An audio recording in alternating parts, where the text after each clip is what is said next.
Good morning, everyone. My name is Lasana Hotep. I have the honor and privilege to serve in the Office of Student Equity and Support Programs here at Skyline College. For those that don't know what the Office of Student Equity and Support Programs at Skyline College is, we provide three primary services to the college. The first thing we do is we serve as administrative support for our categorically funded programs. Those are our EOPSs, CARE, CalWorks, that's TRIO, that's Guardian Scholars, that's Brothers Achieving Milestones, and that's the Disability Resource Center. The second thing that we do is we oversee our student equity plan. Every community college in the state of California has to do a student equity plan, and we make sure that it's implemented and that it meets the standards that we have set for ourselves as an institution and as a state. And the third thing we do, which has a lot to do with why we are here today, is work across the campus with students, with faculty, with staff, with administrators, with community people, and a variety of other stakeholders to ensure that we have something called educational equity and cultural fluency. And so this Call to Consciousness lecture series is a part of some of those efforts that we're doing. One of the efforts that we do is we've hosted an equity summit here in 2016 in this very building, where we had 12 of the top scholars and practitioners in the world on educational equity come and share with us. We've created the equity training series, where people go through a series of experiences in the spring to prepare themselves to become more culturally fluent.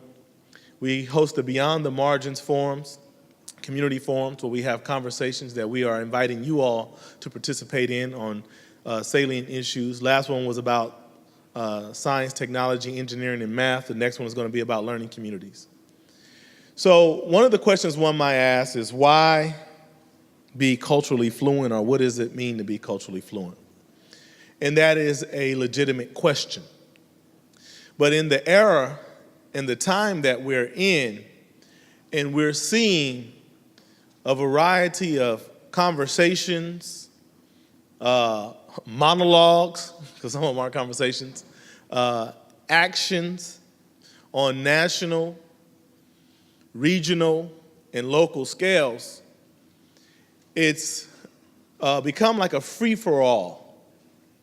And in some cases, a lot of things have been reduced to people's personal feelings about matters, not about a historical context, not about what kind of social value does particular things have, not about the economic impact, but really just about how people feel.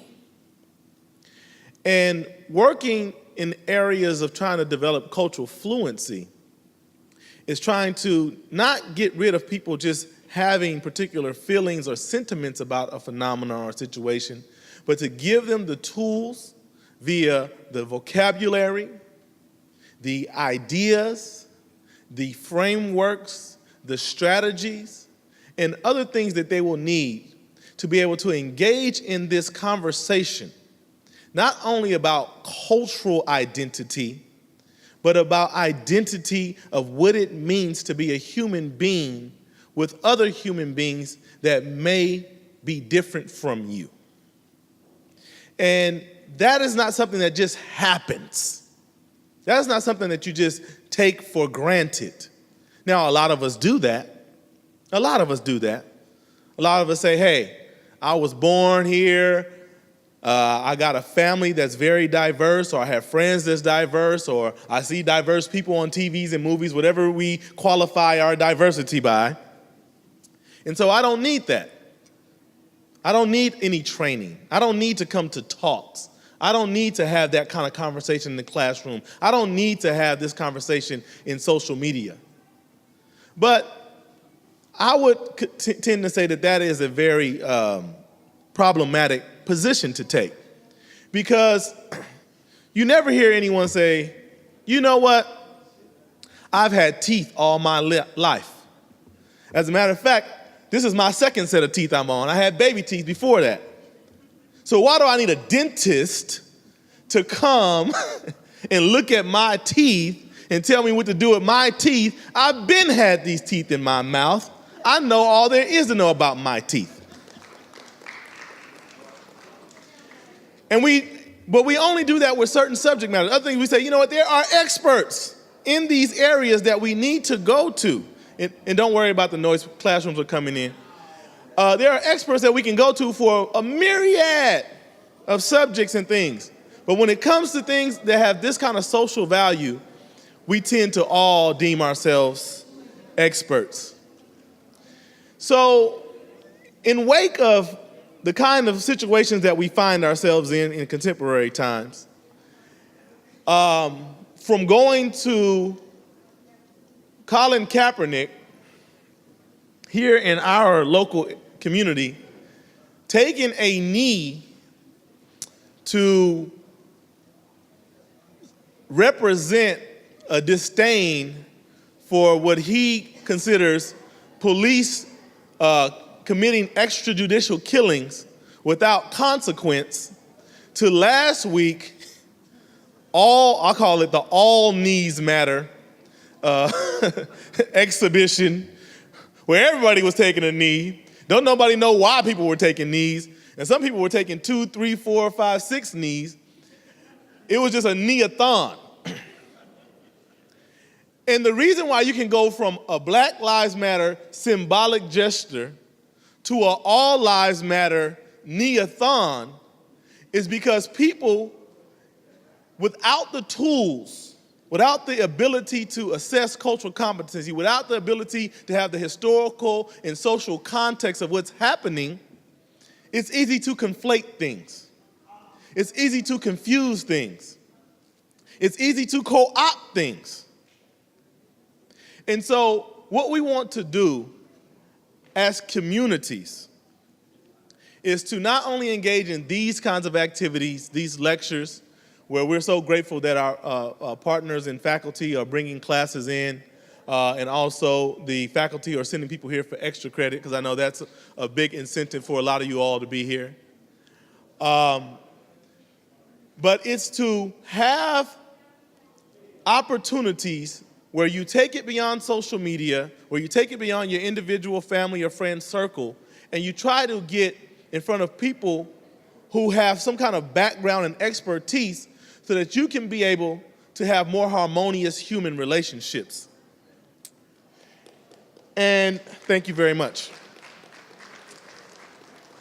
And so before I conclude and bring up our next speaker, who's going to set the table for the introduction of our keynote today, I want to let you all know that it's one thing to be passionate and have the heart, the desire to do something, versus having the skill set to do something. So what do I mean by that? Sometimes when I'm doing training with various people who work as educators, and especially around issues of cultural fluency, ethnicity and culture, gender and sex, I say, imagine we are all at the beach and we're standing on the coastline, and we see people in the water, in the ocean, and they're struggling to stay afloat. And we have compassion in our hearts. We do not like human suffering, so we want to go out into the water and help save those people. But none of us have gotten lifeguard training. But we're standing there and someone says, I can't wait till I become a lifeguard. I got to do something. And typically, anyone who has been around water or any safety issues around water, they tell you that if someone's drowning and you go out there and you don't know what you're doing, what is the probability? What's probably going to happen? You're going to go down, and what? They're going to go down too. Right? And so that's the kind of situation we're in the kind of society that we're in. People are doing a lot of things because they have a heart for it. They have passion. They have a desire. They want to see more harmonious human relationships. They want to see people come together. But they're doing it from a position where it's mostly heart and very little skill.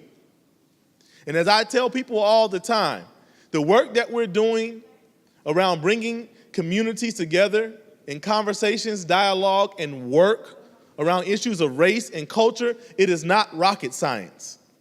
It is more difficult than rocket science. Because people tend to be a little bit more fluid than math and science. And so this Call to Consciousness lecture is one of many different types of opportunities and experiences that we offer at Skyline College under the leadership of our Board of Trustees, our Chancellor, Ron Galatolo, our President, Dr. Regina Stanback Stroud, and her cabinet to create an environment where we can become skilled, where we can get the lifeguard training that we need to match the hearts and the compassion and the desires that we have to build stronger, more viable, and more loving communities. So with that being said, I bring up our Vice Chancellor of Human Resource and our General Counsel, Mr. Eugene Whitlock.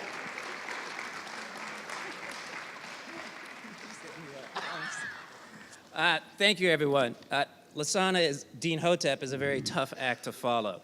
But it's my pleasure to be here on behalf of the district and Skyline College to welcome Dr. Rios, who's a professor of sociology at UC Santa Barbara, as part of the Skyline College lecture series. I want to thank all of you, especially the students, for joining us today. So the Call to Consciousness lecture series, as we're talking about, reflects the mission of both Skyline College and the district. How many people here know what the mission of Skyline College is? I'll tell you. So Skyline's mission is to empower and transform a global community of learners. Empower and transform a global community of learners. That means it is our job to empower you, the students. We do that in part through a commitment to social justice, student success, and equity. The fact that each of you are here today shows that you at least have an interest in and hopefully are also committed to this mission. My hope is that by participating in today's lecture, you will have a greater consciousness around how we show our commitment to these values. For students, you need to be asking your teachers, are they doing what they should be doing to make you feel included? Do they value your contributions in the classroom and on campus? Are we meeting you where you need to be? Are we giving you the support you need to have in order to be successful? Are we empowering you? As many of you listen to Dr. Rios speak, I'm sure that you will be inspired and feel like you want to do more. I want to challenge you not to just be inspired, but to actually do more and to take action. If that means that you leave here today and share with somebody something that you heard, do that. If that means for the next lecture, you bring a colleague or you bring a friend, do that. Don't just be satisfied with feeling good about what you heard. Do something about it. And for faculty and staff and administrators, this lecture is part of a larger institutional effort here at Skyline College to infuse social justice and equity into everything that we do. Dean Hotep has organized the Equity Training Series that, to tell you what it says on the website, is to equip participants with skills, strategies, and tools in the areas of pedagogy and cultural fluency. That is fancy speak for to make us better teachers in the classroom for our students who we're trying to serve.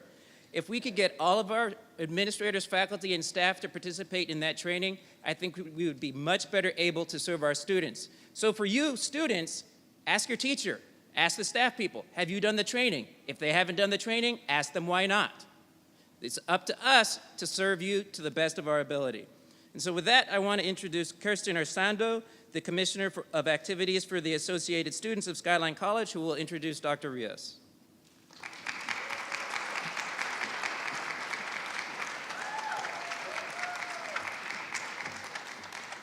All right, thank you, Mr. Whitlock. Good afternoon, everyone.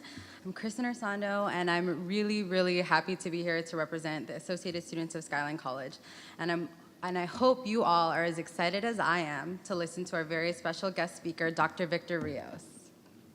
Dr. Rios is an award-winning author, speaker, and professor of sociology at the University of California, Santa Barbara. He earned both his PhD and MA in comparative ethnic studies from UC Berkeley, as well as his BA in human development with an emphasis on adolescent development from Cal State East Bay. Dr. Rios has published work on juvenile justice, masculinity, and race and crime in scholarly journals such as the Annals of the Academy of Political and Social Sciences, the Annual Review of Sociology, Latino Studies, and Critical Criminology. He has authored a number of books, including Human Targets, Schools, Police, and the Criminalization of Latino Youth, Punished, Policing the Lives of Black and Latino Boys, and his autobiography, Street Life, Poverty, Gangs, and a PhD. Throughout his career, he has worked with local school districts to develop programs and curriculum aimed at improving the quality of interactions between authority figures and youth.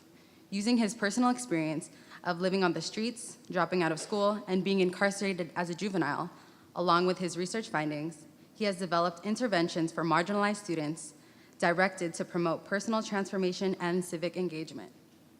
Dr. Rios has been featured in the Chronicle of Higher Education, TED Talks, the Oprah Winfrey Network, and National Public Radio. This year, he received the Public Understanding of Sociology Award from the American Sociological Association for his exemplary contributions to advance the public understanding of sociology. Now, at this time, can we please all give a warm Skyline College welcome to Dr. Victor Rios. Thank you.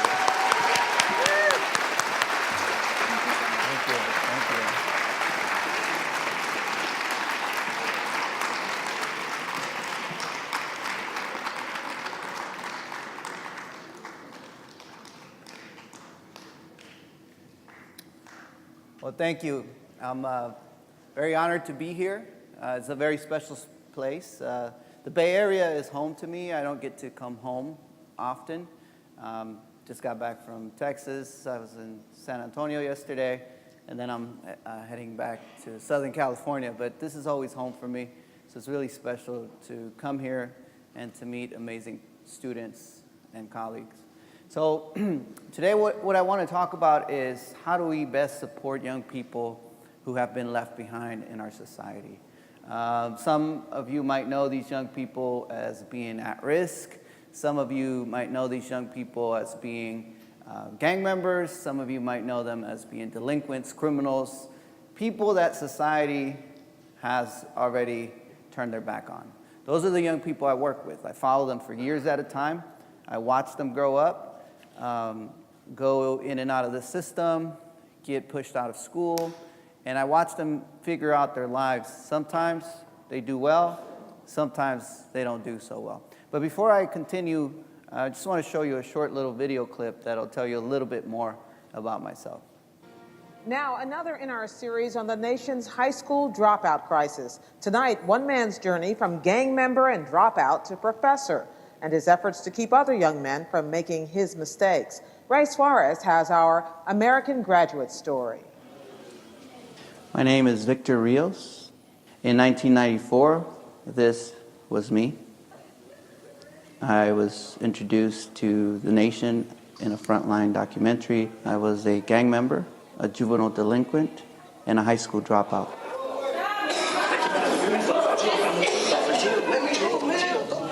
But in the 18 years that followed, Victor Rios earned his high school diploma, finished college, earned a PhD from the University of California at Berkeley, and wrote 2 books on his life and his research on juvenile delinquency. He now teaches sociology at UC Santa Barbara and helps at-risk youth navigate the perils of adolescence. I'm sure you're closer to some people than others.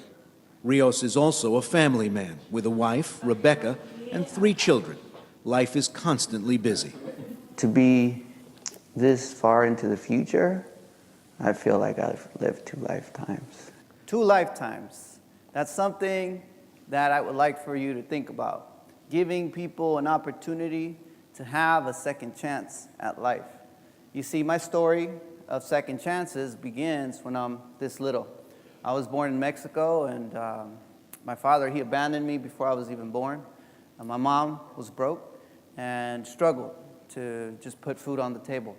So she found ways to try to get us just basic food, a basic house, roof over our head, and it didn't work for her. So my brother and I were suffering. I remember when I was a little kid crying at night because my belly hurt, because I was hungry. And I remember seeing my mom struggle. So one day, my mom's talking to her tia, to her aunt. And I don't know what kind of TV shows this lady was watching or what she was smoking. But she told my mom that there was this land of opportunity, a place where nobody goes hungry, where you can eat carne asada every day, where when you get to this place, you get a nice house because you're working hard and you're able to pay the bills, and no one suffers in this land of opportunity. Anyone want to guess what land of opportunity this lady was talking about? Canada? Los Estados Unidos, the United States of America. So my mom tried to get us across the border, and they didn't let us across because we were poor and uneducated. So we ended up on the streets of Tijuana in Mexico, and we were homeless and we were hungry. And I remember having to stick my little hand out, begging people for money so we can eat. And I remember seeing my mom suffering, crying, sticking her hand out and saying, por favor, un pesito para alimentar a mis hijos. Please, a penny to feed my children. We were desperate. Desperate times called for desperate measures. So one day, my mom put me on her hip, grabbed my brother by the hand, took us through the desert, up some hills, behind some bushes, with no food and no water for hours and hours, until finally we made it to Los Estados Unidos, the land of opportunity. But when we got here, we quickly realized things were not going to change much. You see, my mom, she got a job, but her boss told her, I'm going to pay you whatever I want. And if you tell anyone I'm not paying you enough, I'm going to call immigration so they could send you back to Mexico. So my mom, she took this little bit of money, and with this little bit of money, she got us this tiny little apartment. But this apartment was nasty, man. It was dilapidated. It was condemned. It was full of cucarachas crawling everywhere. I don't have to translate cucarachas, do I? Everybody knows what a cucaracha is, right? Rats this big, with tails that long, making holes in the wall, chewing through the ceiling, jumping on my little mattress in the middle of the night. Drugs, killings right in front of my place. The situation was bad. It got so bad, we couldn't afford the electricity. So they shut off the lights on us. So we had to run an orange extension cord from the neighbor's house just to get a light bulb. We're suffering. And one day, my little cousin, as I'm growing up, he's a little baby. He's 2 months old. He's my little neighbor. He's sleeping in his crib in the middle of the night. And the rats came. And they began to chew his face up. They chewed his lips, his gums, his cheeks. By the time his mom got up and turned on the light and realized what was going on, the baby was in a pool of blood. My little cousin ended up in the hospital for months. His little face had to get fixed. And at this time, I'm in 8th grade, and I tell myself, man, I don't want to live like this anymore. I don't want to be poor. So I decided in 8th grade to drop out of high school and get a job. Because as long as our young people in our society don't see school paying off for them, they're going to find other opportunities. So it's up to us as students in the college system or students in the high school system to push so that our education system makes us feel like it will pay off in the future.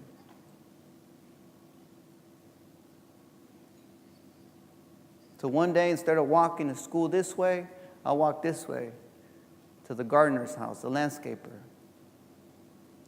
This guy, he had a pickup truck. I remember it was an extended cab Ford pickup truck. It was a long one. And the name of his business started at the back of the pickup truck, and the name of the business ended at the front of the pickup truck. And the name of the business was Juan Jose Maria Guadalupe de la Garza Landscaping Services. His name was a little too long for me, so I just called him Johnny. I said, hey, Johnny A. Holmes, let me get a job. Oh, you're too little. Go back to school, mocoso. Johnny, please, man, let me get a job. My mama's broke, man. You can pay me whatever you want. Oh, pay you whatever I want? Okay, get in the car. Let's go. I had got a job, man, and it felt really good to have a job. I mean, I was going to push lawnmowers and stack my chips. I was going to push lawnmowers and make enough money to help mom pay the bills. I was going to push enough lawnmowers and maybe take a girl out on a date. And so I'm pushing lawnmowers at the rich people's houses, and I'm dreaming. I'm dreaming about a better future. I'm dreaming about one of these nice houses.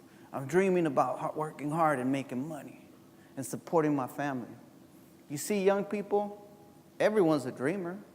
Everyone dreams. Everyone has an imagination for a better future. But very few people are strivers. And we have to know the difference between a dreamer and a striver. A dreamer imagines it, sees it right here, smells it. Ah, that money smells good. Wow, that house is incredible.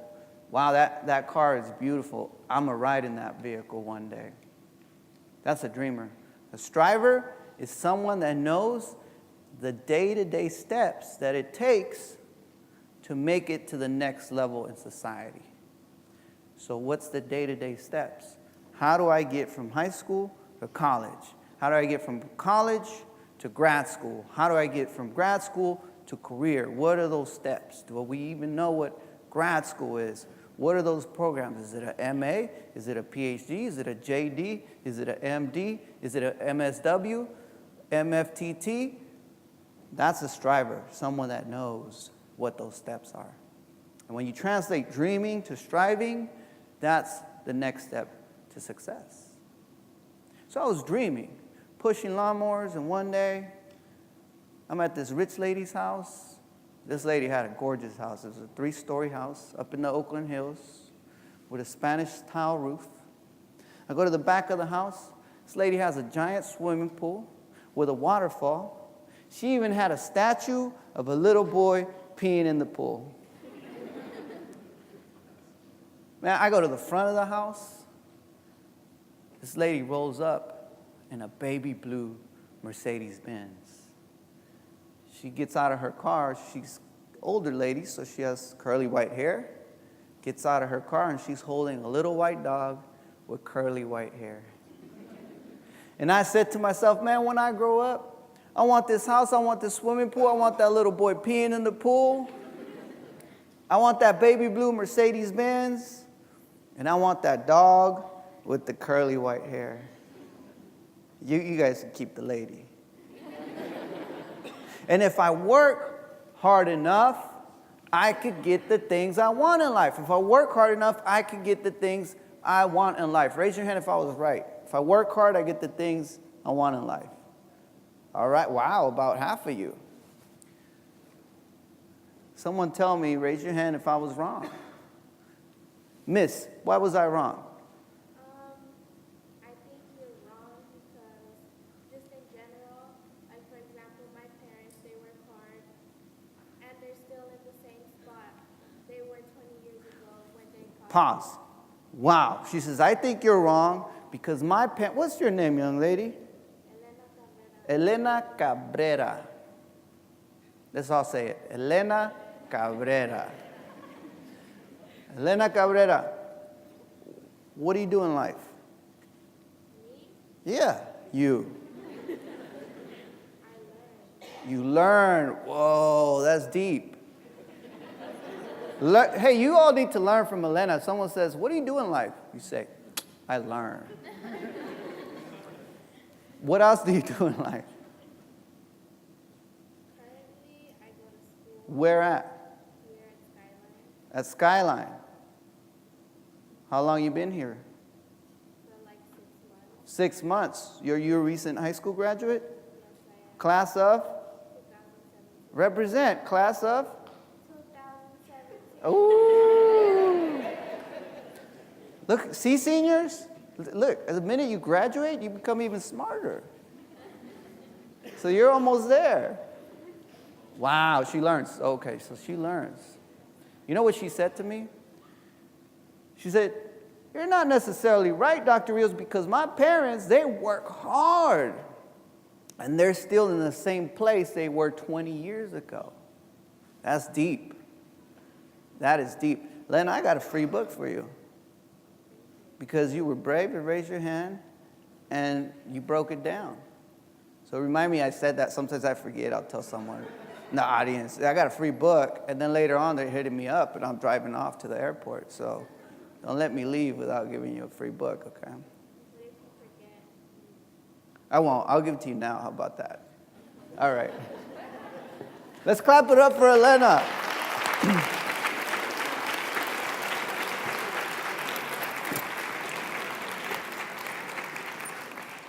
My last copy. Oh, look, you take initiative. Go home, girl. All right. So,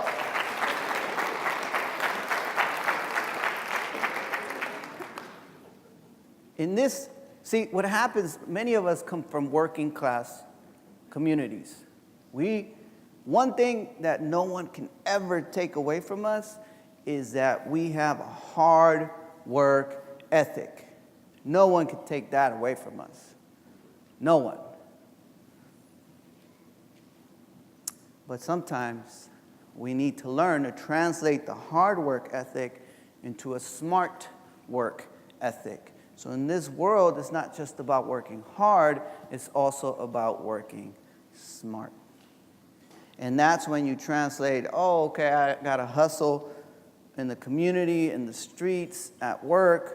Maybe I should also be hustling at school.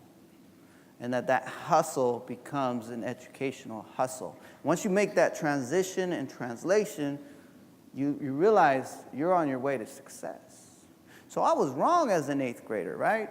I had the logic, the idea, the understanding that it would be my hard work that would get me out of poverty. But in reality, it wasn't until later I learned that it was working smart that would get me out of poverty. But we'll get back to that later on. So I'm pushing lawnmowers. At the end of the day, Johnny's paying me $1 an hour, $10 a day for 10 hours of work a day. I get home one day, my mom's at the door waiting for me. She's got her hand behind her back. You know what time it is. She found out I was out of school. My mom, she owned a men's belt. There was no man in the house. And you know how some parents will hang, a little like over their bed, there's like Christ or the Virgin or an angel. She hung the men's belt over her bed. And we called this el cinturón de la víbora, the snake belt. I'll say it in Spanish again because it sounds a lot more treacherous in Spanish. El cinturón de la víbora, the snake belt. And we called it the snake belt because it had a big snake printed on it. And every time she hit you with it, it will leave a big old snake mark printed on your culo, man. I still feel it right here. It feels a little warm. And I had the first tattoo in the neighborhood. Right here. A little snake. So she said to me, I didn't risk my life, take abuse from many men, for you not to be in school. Go back to school. So I go back to school for my mom, to make her proud, because I was honoring all the struggles she had been through in life. And I'm trying hard, but the street started to pull me in this direction. And so I start running amok. I end up in juvie. Get out of juvie, I end up in juvie again, in the East Bay on 150th in San Leandro. End up in juvie again, and this time was not learning my lesson. I didn't care. One day, my best friend and I, that I had grown up with since we were this little, we went to the other side of town to visit some girls we met. And they're sitting on their steps. They're looking really pretty. They got makeup on. They had sprayed a whole bottle of Aquanet hairspray in their hair. Man, it's all good. You know, it's like a movie. They're sitting there, we're walking towards them.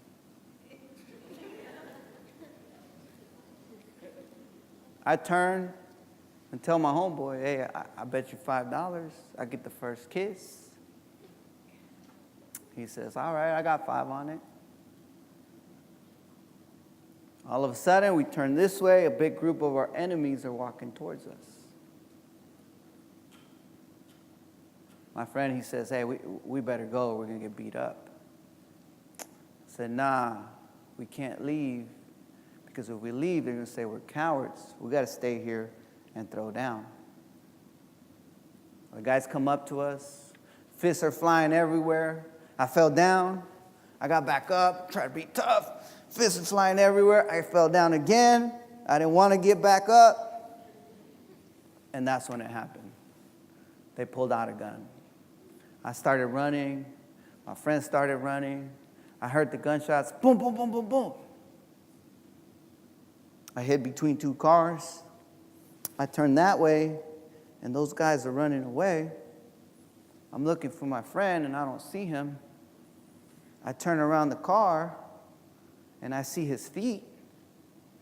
And I get a little closer, and I turn him around, and he had been shot. My friend was dead.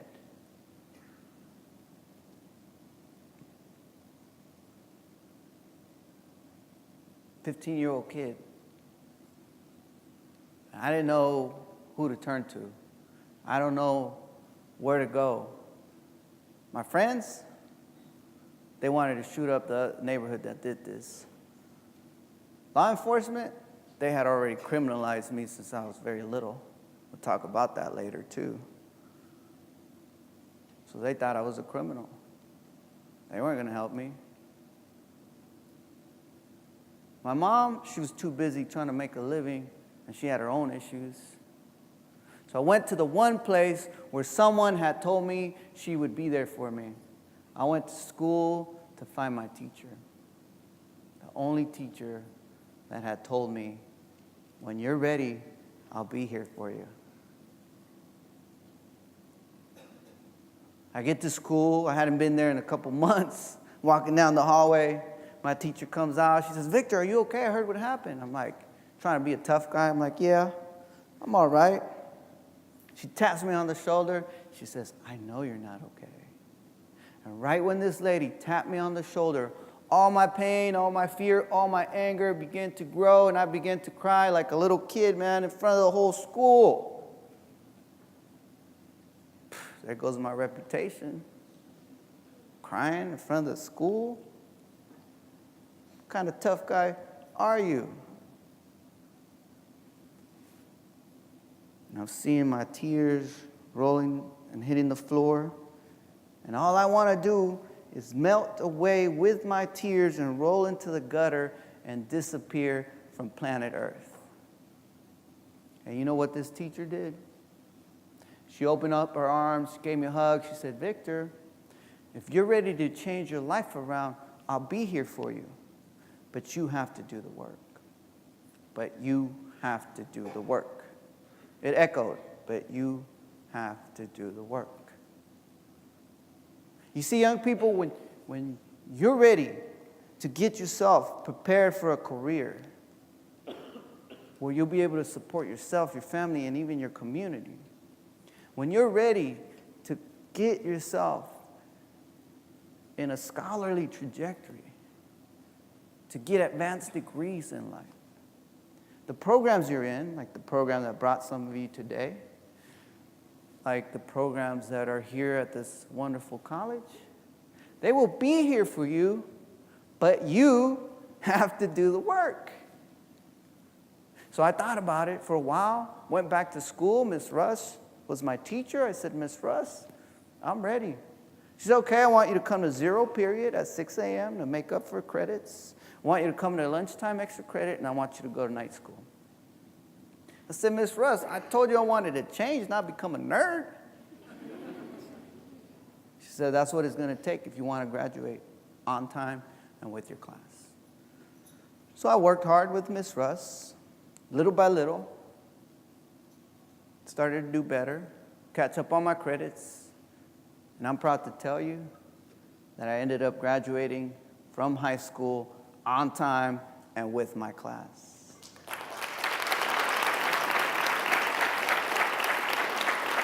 Now, when you see a picture like this, these are some of the young men that I studied in Oakland. When you see a picture like this, look, this 14-year-old boy is holding a bottle of Hennessy on a school day at noon. This young man has a giant blunt in his mouth. It's massive. I've never seen a blunt that big. And, I mean, that thing was the size of a tree log, you know. It was huge. It's like the size of that ride at Disneyland, the one that you go Splash Mountain. It was massive. They're throwing up gang signs, and they just tagged up the wall. Does society see them as at risk, or does society see them as at promise? Not you, society. What is society? Raise your hand if society sees them at risk. Yep. Most of you raised your hand. How about you? Maybe I want to argue that we should call them at promise. Because that's how my teacher saw me. She didn't see me as a risk. She saw me as a promise. A promise for what? A promise to accomplish, to achieve, to make it in this world with the right kind of support and resources. You see, what you label someone determines how you will treat them.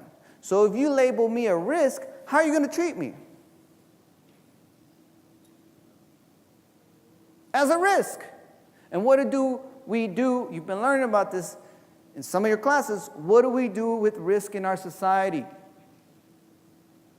College students, don't look bad in front of the high school students. Talk to me. What do we do to risk? Maybe I should ask that. Let me ask the high school students. High school students, what do we do, raise your hand and tell me, with risk in our society? Yes, sir. How do we get rid of it? Beautiful answer. Yes, sir. We ignore them. What else? Push them out. What else? Lock them up. Lock them up. 2.2 million people in prison in America today. Half of them African American. When African American population comprises less than 14% of the total U.S. population. So here's the total population, 14%, and yet they make up half of all people locked up. This is called disproportionality. Come on, college students, wake up. The high school students are on fire today. Be on your toes, please. So here's our crisis. 1 of every 3 young black men in America are incarcerated or under criminal justice supervision. There's 2.2 million people that are locked up. And Latinos are not too far behind. We're kind of in the middle, right? We're not suffering as much from incarceration, but a lot more than our white peers. So we invest too much on punishment and not enough on purpose and rewards in this country. So what does it mean to grow up in a time when we invest more on punitive social control than we do on education? Punitive social control. That is, that we control people by punishing them, as the high school student said, by pushing them out. by ignoring them, that's punitive social control. Yes, miss? And what else? That's because we think they can't change. So we have a fixed mindset about these young people when we should have a growth mindset about them, that they could develop and learn and grow. They're like seeds and plants, not like some animal in a cage that can't move. Yeah. So Miss Russ saw me differently. She saw me as that promise, and because she saw me as that promise, I started to grow, I started to thrive, and then I'm graduating high school, or at least getting ready to graduate high school, and she comes up to me and she says, "Victor, I'm so proud of you. I knew you could do it. Now it's time to go to college." College, me? Man, what is this teacher smoking, thinking I'm going to college? I'm supposed to be a mechanic, making $15 an hour. I'm happy with that. She says, "Can you buy a house in the Bay Area for $15 an hour?" I don't know. And then she did this crazy activity with me. Hopefully that your teachers have done this activity with you, where she calculated my monthly budget 10 years from now, and then multiplied that by 12, because that's your yearly salary you're required to have. And then she showed me Department of Labor statistics that showed how much a high school graduate makes, a high school dropout, a college, a 2-year, a 4-year. And that's when I said, oh, now I have to go to college. So I applied to college. A few months later, I get a letter. It said, "Congratulations, you've been admitted to California State University." Thank you. There was this thing, college students, called academic probation. So on the second paragraph, I was admitted under a second chance program. And so in the second paragraph, it said, "You've been admitted under academic probation. So if you get a C or below, they'll kick you out because they're giving you a second chance." I said, "Probation? I'm already on probation. That don't matter." But they weren't talking about criminal probation, like some probation officer following you around with a can of mace. No. Academic probation. If you get a C or below, they're giving you a second chance. They're going to kick you out. So I worked full-time, went to school full-time, finished in 4 years. I said, man, after all I've been through, I want the highest degree I could possibly get. What is that? I started doing research. PhD, I'll go for that. Applied to Berkeley, got accepted. At Berkeley, it takes 7 years to finish a PhD program. I finished in 4.5 years.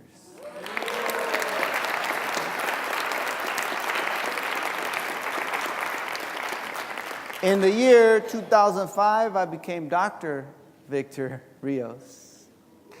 Thank you, thank you. And you know what? Here's the beauty of it. My education provided me a key. My teacher, I had college students that mentored me when I was in high school. It was a partnership with, at the time it's called Vista Community College, now it's called Berkeley City College. They would come and mentor me and teach me about college. Then the UC Berkeley nerds, the real nerds, like, UC Berkeley nerds would come and mentor me and tutor me. And the irony is that I became a UC Berkeley nerd, right? They would come and mentor me and guide me. They helped me apply, So it was my teacher, my mentors, that really helped me make it. So those of you community college students, how many of you volunteer and help out high school students sometimes? Raise your hand. Wow, there should be more hands going up. I didn't come to yell at you guys. I came to celebrate what you're doing. Well, you should be helping in the community. Maybe you're helping in other places in the community. But Believe me when I say that when you go back and mentor the high school students, you have a deep impact on them. You help them make it. And some of you might say, wait, Dr. Rios, I'm barely surviving. How can I help them if I'm, well, that's what it takes. We all help each other out as a community. So I graduated from Berkeley on a Sunday. On a Monday, I was at the bank asking for a home loan. I went and bought a house. A few months later, went through the process, got a key to the house. Put the key in my pocket, and I drove to my mom's messed up apartment. I knock on her door. She opens her door. You know a look that a mom gives you after she hasn't seen you in a while? ¿Qué pasó, mijo? How are you, son? I'm nervous. My leg is shaking. Pull out the key. And I said, Mom, I'm sorry you had to wait 30 years for a proper place to live. But here are the keys to your house.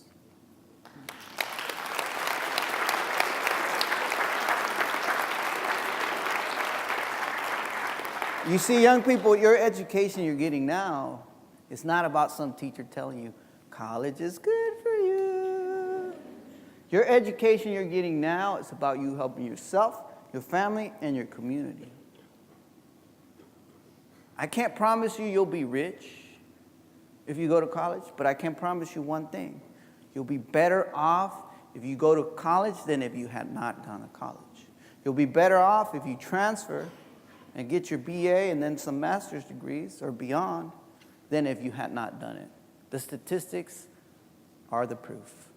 People with college degrees do a lot better during economic downturns, do a lot better during economic upturns. They happen to just all around do really well compared to people that don't get college degrees. All right, so a little bit on my research. I wanted to know what happens, right, when our society does not invest in helping young people out like myself. If you think about it, the only reason I made it is because a teacher that cared. It wasn't like a special program. And it was students that cared, but it wasn't like a special program. But what if we turn that into a special program? Right, that help many, many, many more Victor Rioses out there.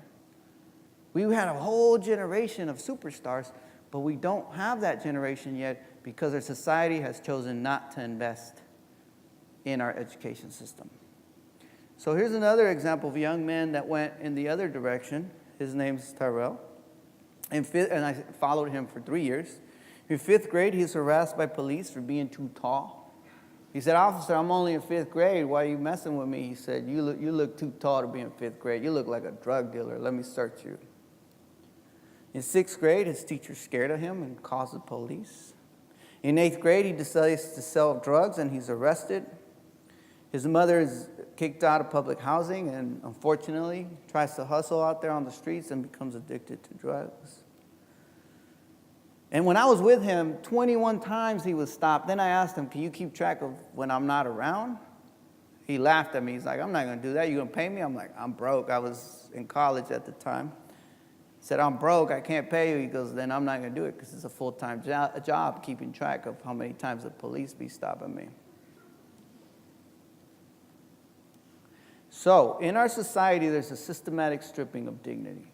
Dignity is when you feel good about yourself. Dignity is when I look at you in the eyes and I give you respect. Dignity is when your teacher says, hey, good job. Dignity is when your teacher says, hey, you know what? Your parents work hard. I respect where you come from. The stripping of dignity is when the system's like, I don't value you. I don't value you who you are and who your people are. And you know that there's politicians out there that have been trying to strip a lot of communities of their dignity. So it's even more important if you come from one of those communities that you fight for our community's dignity. And it's not just police that's stripping people's dignity away from them. Here's Tyrell explaining it in his own words. He's like, it's like every day teachers got to sweat me, police got to pocket check me, mom's got to trip on me, and my probation officer's got to stress me. So I call this the youth control complex. It's a system that criminalizes young people. It's a system that makes them feel like their dignity has been stripped away from them. Here's a visual of it. I won't go through it, but you see there's a lot of systems that are criminalizing our young people out there. Here's some pictures that depict it. This is my Southern California book where I followed young people for 5 years. There's a picture of a cop taking a picture of a youth taking a picture of the cop. For you scholars out there, this is very postmodern. We call that a simulacrum. This is a picture of assault rifles being pointed at 3 boys. I take the picture, then I become the 4th person with assault rifles pointed at me. Policing, electronic monitoring, more policing, more policing. These are the youth taking pictures. This is me taking kids on a field trip that I'm studying to UC Santa Barbara University. The university cop humiliates them, searches them, checks the gang database, checks criminal records. And I say, officer, I'm a professor here. I'm your coworker, man. He's like, I don't care who you are. I said, okay. He stopped them for 45 minutes, humiliated them. I told my college president about it. Puts me on the hiring committee for the next chief of police on the campus. Officer's not there anymore.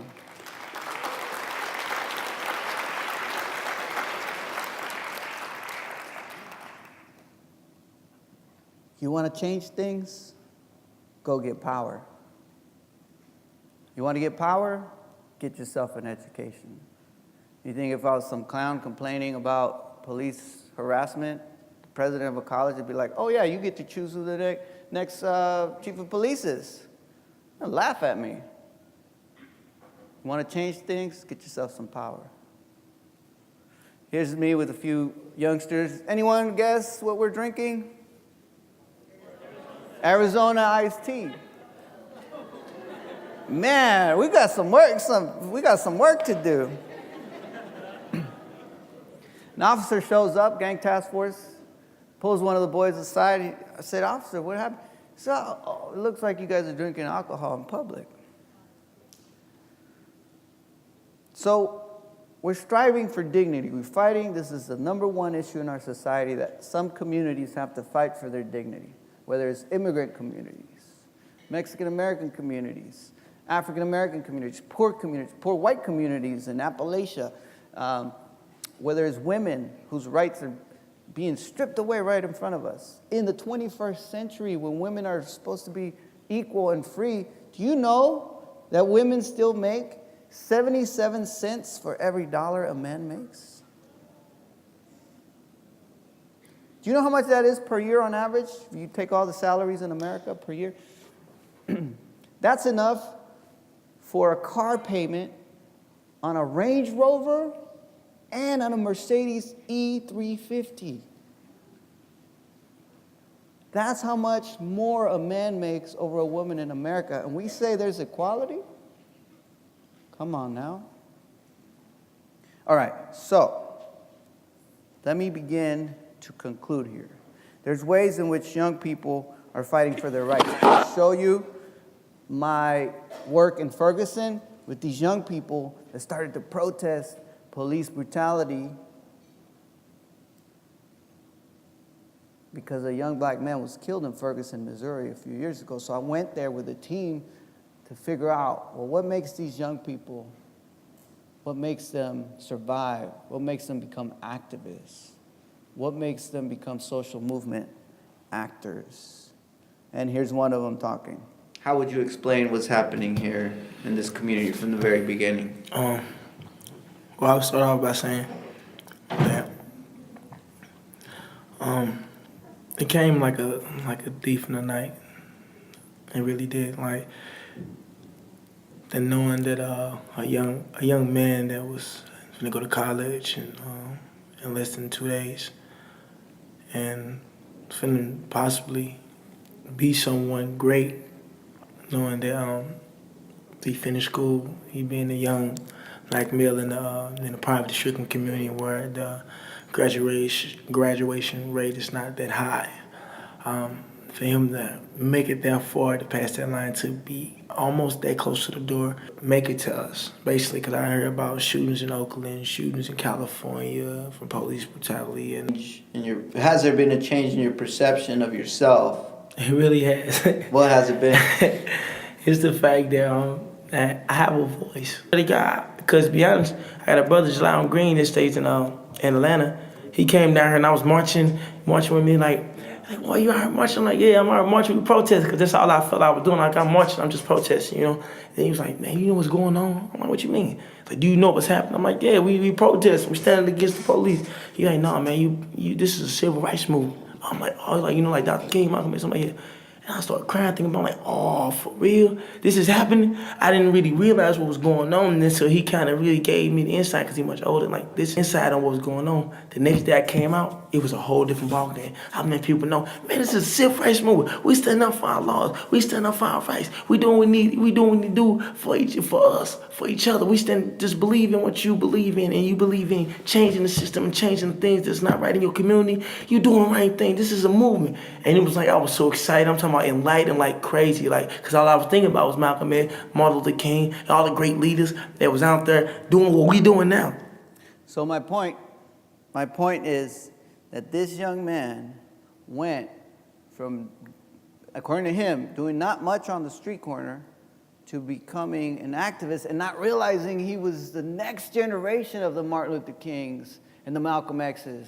And so what I'm trying to tell you is that you in the audience are the next generation of our civil rights leaders. You are the next generations of our political leaders. You're the next generation that's going to lead this country and the world in the right direction. And that is why you have to get yourself an education and pursue and persist and use your grit and resilience and make us all proud. Clap it up for yourselves. That's right.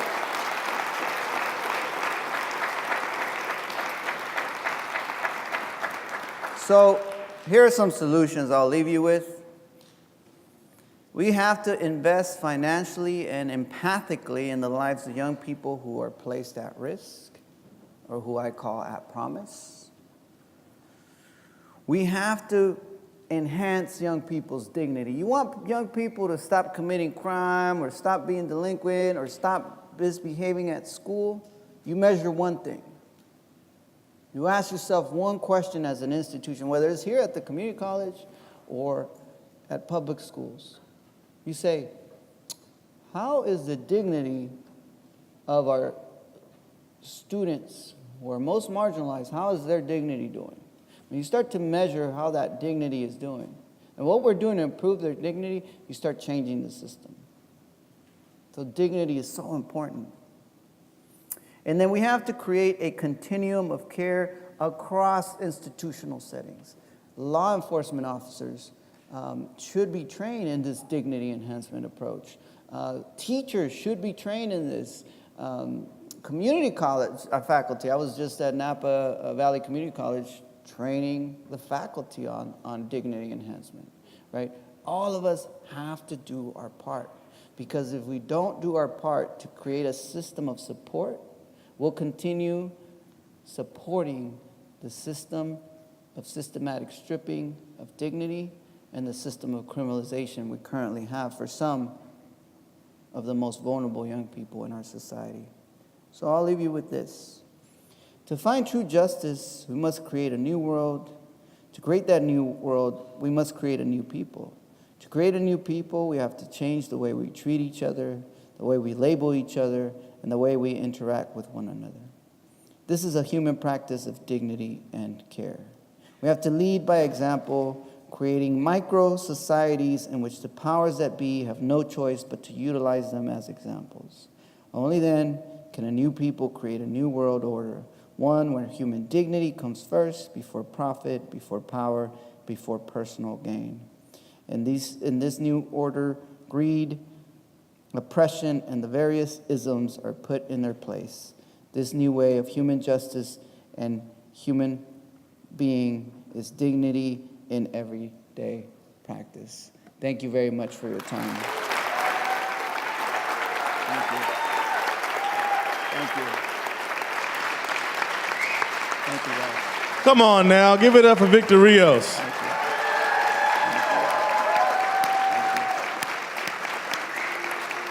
We have a few minutes for questions. We have individuals in the audience with a couple microphones. We're going to take a couple questions. Just to kind of give you a rundown, we're going to take some questions. I'm going to give closing remarks. He's going to sign books. We do have books available for sale in the foyer, but we only have a limited time for book signing, so we want to make sure we move efficiently but safely. So raise your hand if you have a question for Dr. Rios.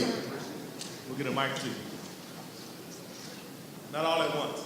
All right, we have a gentleman right here who has a question. So Perry's going to come and give you the mic. Oh, okay.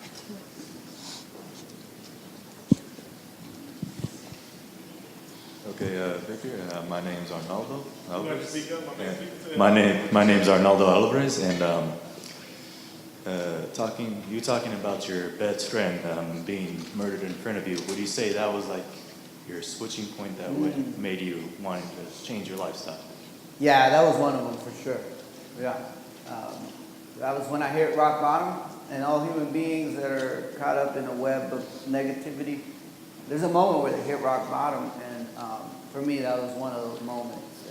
And luckily, right, if you think of at prom as young people as oysters, they only open up when they're ready. That's the moment when I opened up, and luckily that teacher connected with me at that moment. Because if she didn't connect with me, I would have shut down again. So yes, you're right. Arnoldo? Yes. So, Any other questions? Right here? Okay, we have right here in the front, and then we'll have her. And Hi, my name is Amira Tulloch. I'm a student here at Skyline. My question was, I know you mentioned earlier the importance of working with youth in high schools and going back and tutoring them. I was wondering if there was anything else you had as per recommendations for direct action that we can take here at Skyline to help prevent this cycle of the stripping of dignity. that's a good question. I think that, you know, right now in this stage in your careers, is a perfect, you got to have a perfect balance of, because activists are important in our society, totally, 100%. But an activist with a degree, right now you open many doors. So you could still be an activist on the streets, on the campus, holding up picket signs, doing action, which is beautiful, and then have that degree to be able to change things. So we want a top-down and a bottom-up approach. And a lot of times we get confused and think the bottom-up approach is the only way to change society. But why not do both at the same time? Who said we can't do both at the same time? Thank you. we have someone up top there in the shadows. Yeah, so my name Daniel, and like, I wanted to ask you a question because you didn't really go through it as much. Like you said, you were going to college full time, you were working full time, you got your PhD or whatever in 4.5 years. Well, like, you know, I got a son and stuff. I'm working 30 hours. I'm going to college. I'm only taking 6 units. I'm already exhausted, to be real. Like, I be tired, but I be pushing myself. Like, so how did you do it? Because if you could do that, then I could do that too. You know what I'm saying? Respect. Let's give them some respect.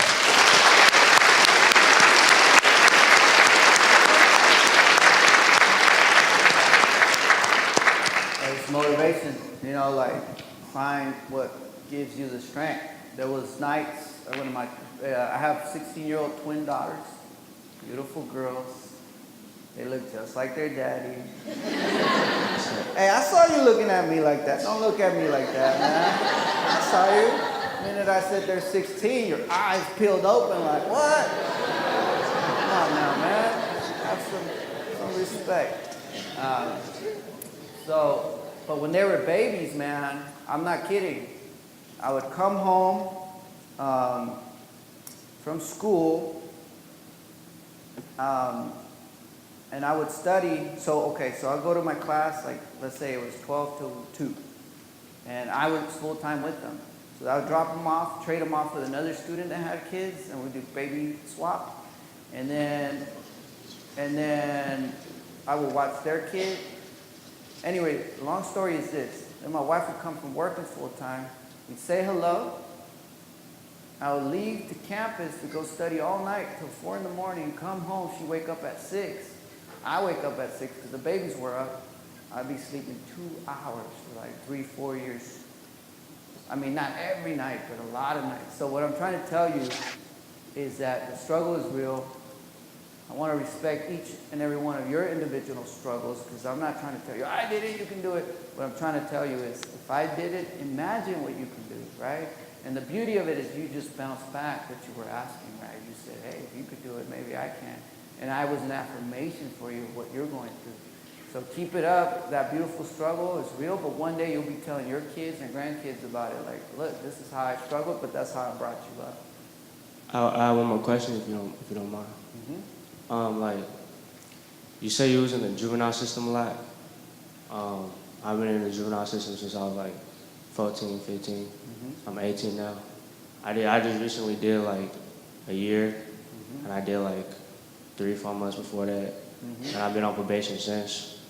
My question is, because, you know, like, I'm trying to change my life around for my kid and stuff, but sometimes it be hard. Like, I be feeling like working 30 hours and getting all this little amount of money, like $14 an hour, $12 an hour, and cutting it out, you know? Gotta buy all this stuff, gotta get myself stuff, you know? I don't got a car yet, so I'm paying for Lyft and all that. Got my L's. I mean, I could get a car, but, you know, like, I ain't trying to drive with no L's. Like, I used to do that all the time. Like, you know, luckily I ain't, you know? But, so I was wondering, how did you get through college, you know, being broke and all that, having a kid and stuff, and not thinking about selling drugs or using drugs or going back to the things you used to do? Yeah, I'm gonna be honest with you, man. You're walking on a tightrope.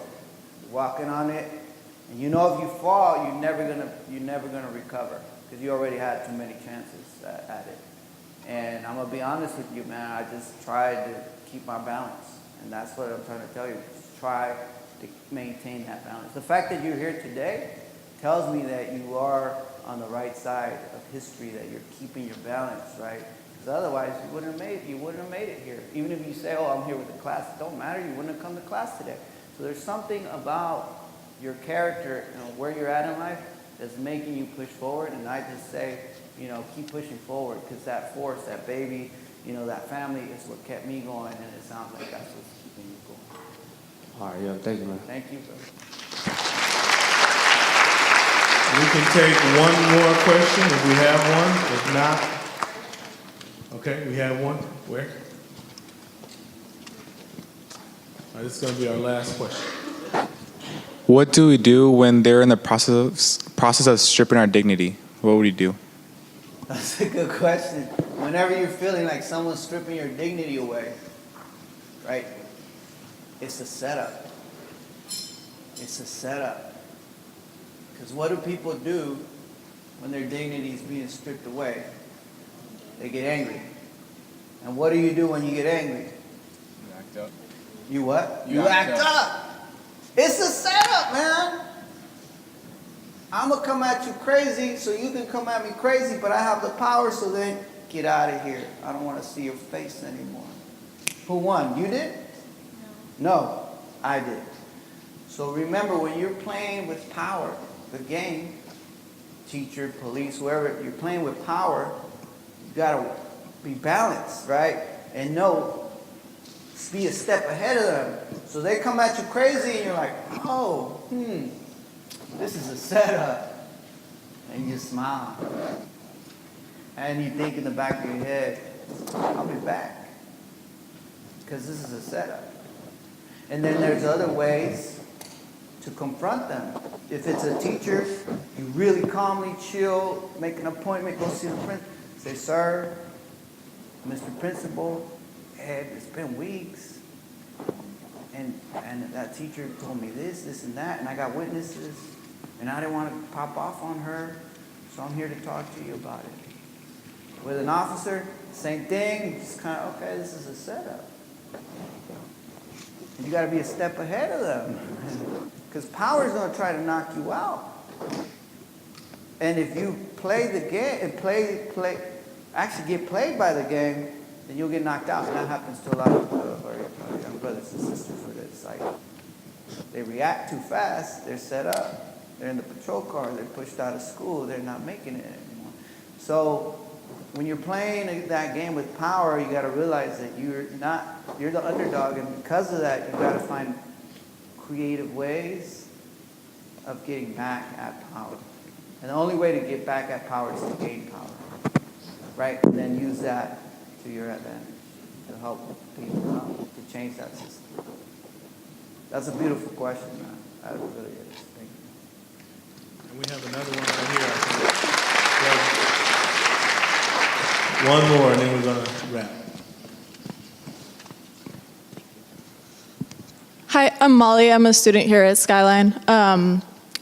So I've like been through my own struggles, and like I have definitely like a deep passion to like be a part of that circle of support. But what I'm asking today is, I also recognize that like as a white person, like I have a lot of privilege. And so what I'm asking you from your perspective, how can I best use that privilege in order to like maintain a place in that circle of support and to like stop that stripping of dignity? That's a great question. Wow. Wow, college students, you redeemed yourself. You really did. Now I'm very impressed with you all. Well, actually, are you a high school student though over there that asked you the question, or college student? High school. So you guys are on par with the high school students now. Molly, that's a profound question. I think that you already took the first step, right? And that's acknowledging your privilege. Like as a male, I can be like, oh, I've been oppressed all my life and my people are oppressed, but I'm a male, I have male privilege. I need to acknowledge that. I need to figure out how to balance that out, how to push my institution to pay the women that I work side by side with that do the same kind of work, equal pay, that. So like when you have that privilege, the first thing to reflect on it, then every solution you come up with is from a righteous place, right? So what I'm trying to say is that you've already taken that first step, and then just educating other Anglo-Americans about privilege, right? I don't know if you know about this Facebook page where if you're a person of color, you're getting trolled by white people, then you tag this group of white people, and they go and respond about white privilege for you so you don't have to get caught up in that mess. I forget the name of this Facebook page. There's righteous white people, Ghostbusters.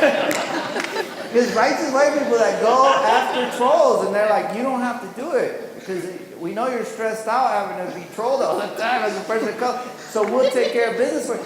So what I'm trying to say is there's creative ways to get involved and to start being reflexive about it. That's the first step. So you're already on your way. Thank you all for your time. Thank you. All right. Come here. Before we let Victor go, we have something we want to give him. We can't let him come and not give him the appropriate Skyline apparel so that when he goes all over the country, he can represent the Trojans. So Kristen's going to come up here representing the student government.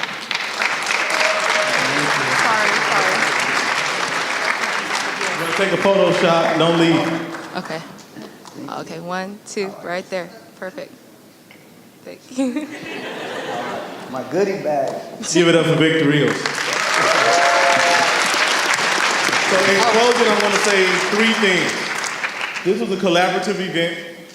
Let's give it up for Associated Students who helped put this on. Give it up for Associated Students. Let's give it up for Student Life and Student Activities. Let's give it up for Monique Hernandez and Katrina Pantic of the Student Equity and Support Programs who helped put this together. We thank you for coming out. Victor will be signing books here, right? Up here. Oh, back in the lobby, okay. He will be signing books in the lobby. They are for sale. So we recommend that you go and purchase them from Dr. Rios. There will not be a lot of time for any pictures or things of that nature. He'll be signing books, and he has to get out of here. He has a flight he has to catch. Thank you for coming out. Have a wonderful rest of your week.